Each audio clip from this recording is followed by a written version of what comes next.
Assalamualaikum warahmatullahi wabarakatuh. Perkenalkan, nama saya Miftahul Jannah dengan NIM 18301093.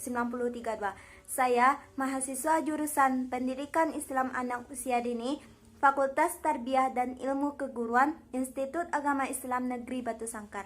Baiklah, pada video kali ini saya akan mewawancarai salah satu kader posyandu di Flamboyan 1 Nagari Ampangadang, Kecamatan Ampe Angke, Kabupaten Agam, yang berkaitan dengan mata kuliah saya, yaitu Gizi dan Nutrisi Anak Usia Dini, dengan dosen pembimbing Ibu Anggraini Dapoti MPD. Baiklah, saya akan mewawancarai salah satu kader posyandu, yaitu untuk melihat grafik KMS serta melihat kriteria berat badan dan tinggi badan usia bayi dan balita, serta melihat status gizi anak bayi dan balita di posyandu tersebut. 1 Desember 2020. Terus berat lahirnya 3 kilo. Jadi kan 3. Atau bahasa balik kan. Itu bahasa balik kan. So, beko pas posyandu kan Desember. Berarti 2020. Ternyata bareknya 3,7 misalnya kan. 37 nak. 37 berarti 337 kan 37 hubungan kan dari 3 ke 37 naik ya kan, naik angkonya naik 37 naik 7 on. Seharusnya kalau berdasarkan KBM kenaikan berat badan minimal anak cukup sesuai standarnya tuh harusnya 8 on nyanyaknya dalam sebulan, darinya sebulan sabalik patang kadang bulan 2 balik harusnya naiknya 8 on. Ini kan 3,7 hanya, berarti kan tak sesuai aja KBM-nya doh, memang kurang saon. Namanya tidak bisa kecian kan ada kan naik turun, tidak bisa dikecian naik do, memang angkonya naik tapi tidak naik angkonya do gitu. Tidak sesuai do, kan ada patokannya kok. Kalau anak cewek 8 on awalnya kan semua kok, bedanya kok di cowoknya di rumah kok yang anak 7 ya itu beda tuh.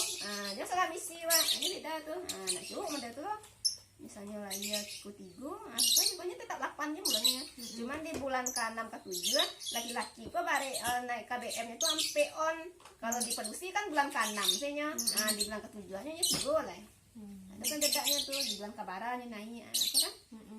Laki-laki di bulan ke-6 ke-7 sampai on naiknya 2 bulan. Sedangkan di cewek kok bulan ke-6 sih sampai on naiknya kan. Beda. Terus segala itu mah beda bareknya gitu. Dari segi A nya beda cewek cowok tuh, nyusul lebih lama anak cowok. Tuh apa tuh kodenya kan naik turun. Kalau kan naik apa kodenya N? Nah N dia kodenya sih kalau misalnya tadi ya taruh kan 3 tadi kan 8 misalnya atau ampe ya, berarti kan ampe lah melebihinya kan. Naik jadinya masalahnya standarnya kan 8 on nya, itu kan naik 10 on kan sekilo naiknya kan, tapi rancak. Di N lagi kodenya. Lagi kode N. Tapi kalau anak baru nanti kan kodenya B itu anak baru kan. Itu kode N. Kalau belum bisa baralo misalnya harusnya kan 9 on 8 dari ampe tadi harusnya sampai 9 kan. Bisa jadi kalau yang panjang ini masih asi eksklusif kan bisa jadi lebih kan. Kalau rancak pola menyusui ibunya biasanya bisa sesuai standar biasanya, kadang lebih ya kan. Lepas cari itu menyusui segala macam kan, lepasnya gitu. Itu biasanya kita sejak kapan posyandu kok dilakukan di Nagari Konya? Itu lama kok. Itu kalau di Siko jadwalnya memang hari Senin ya kan. Tapi kalau posyandu udah lama kayaknya. Posyandu. Apakah semenjak pandemi ini posyandu rutin diadakannya? Enggak lo rutin, cuman ada beberapa bulan yang enggak ada jadwal. Bulan Oktober enggak tuh dah. Awal April dulu pas aku enggak lo ada kan di pandemi, enggak do Sabtu baru di lah sebulan itu enggak posyandu, Sabtu ada dong posyandu tapi dengan protokol Covid lah, harus jaga jarak, harus diatur kehadiran ibu-ibu itu ke posyandu menggunakan masker, cuci tangan lah. Cuma 2 bulan enggak hadir di sini posyandu. 2 bulan. Minggu keberapa posyandu diadakannya? Minggu pertama awal bulan. Apa itu kan KMS ini? Kartu menuju sehat. Kartu menuju sehat.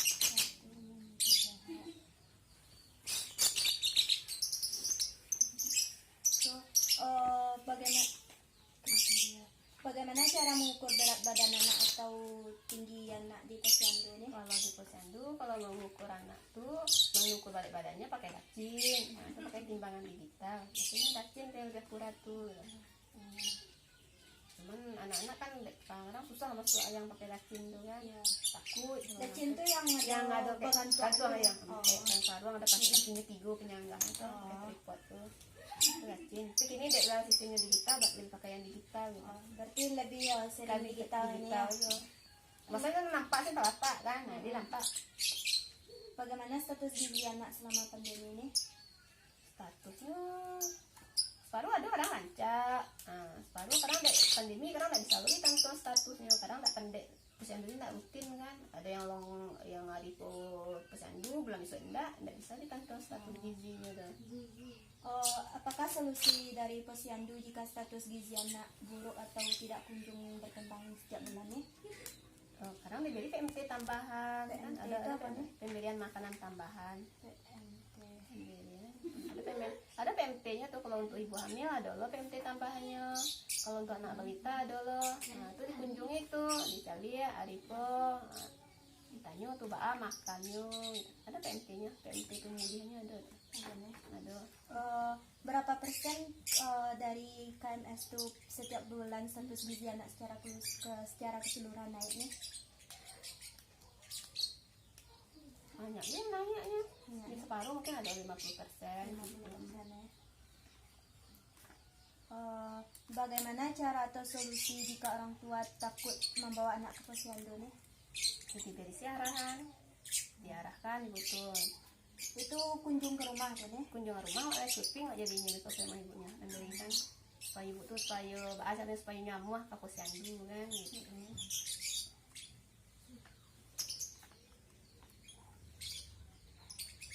Apa tujuan yang awak ketahui mengenai status gizi anak ini dari KMS nih? Maksudnya Apa tujuan bagaimana tujuan kita sebagai apa untuk melihat untuk mengukur KMS setiap bulan di posyandu nih?